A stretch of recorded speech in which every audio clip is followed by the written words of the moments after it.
제 채널에서 유독 많이 등장하는 광고가 있죠. 바로 애플의 1984입니다.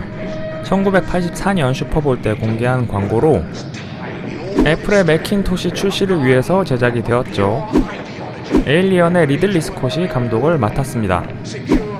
조지 오웰의 소설 1984가 모티프가 된 이 광고, 당시 시장을 장악하고 있던 IBM을 절대 권력자로 설정하고 애플이 절대 권력자에 맞서 싸우고 모두를 해방시키는 히로인으로 등장합니다. 이 광고는 그의 10%에 머물렀던 애플의 인지도를 80%까지 끌어올린 그야말로 레전드 광고예요. 이 광고가 36년 만에 리메이크가 됐어요. 근데 애플이 아닌 에픽게임즈가 제작했죠. 일단 리메이크된 광고를 잠시 보시죠.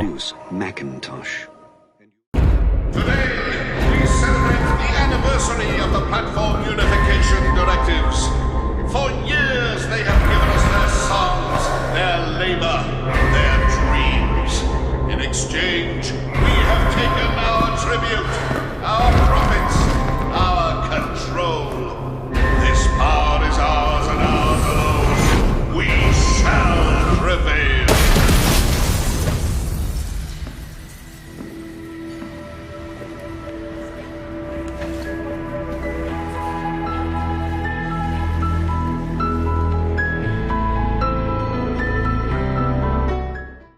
일단 포트나이트란 게임에 대해서 간략히 설명을 드리면 미국 에픽게임즈에서 제작한 3인칭 슈팅 게임입니다. 미국의 10세에서 17세 청소년 중 40%가 매주 한 번 접속을 하고 전체 여가 시간의 25%나 플레이를 한대요. 작년 매출은 2조 원이나 거두었고 전세계 가입자는 2억 5천만 명에 이르는 어마무시한 게임입니다. 특히 PC, 모바일, 게임 콘솔 모두 플레이가 가능한 것이 장점이죠. 에픽게임즈가 리메이크 광고를 통해 애플을 독재자 이미지로 만들고 조롱하는 이유는 애플의 인앱 결제 시스템 때문이에요. 애플은 앱스토어 정책상 어플리케이션에서 발생하는 매출의 30%를 가져가고 있습니다. 개발자들은 이것을 애플세라고 불러요. 포트나이트는 지난달에만 400억 원의 매출을 올렸는데 120억 원에 해당하는 큰 금액이죠. 에픽게임즈는 애플세에 대해 지속적으로 비판을 하던 중 앱스토어를 거치지 않고 아이템을 구매할 수 있는 기능을 선보였습니다.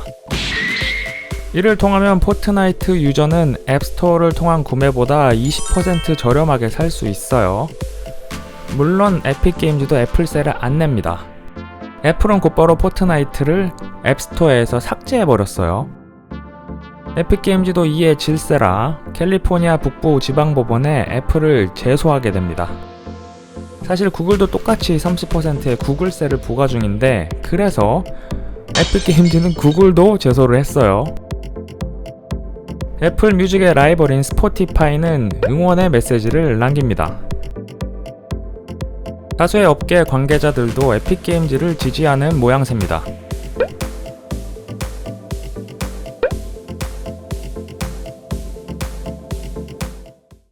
최근 EU가 애플과 구글을 반독점 혐의로 조사하고 있는 가운데 에픽게임즈와의 소송 결과도 기다려지네요. 리메이크 광고의 이스터에그를 찾으며 마무리합니다.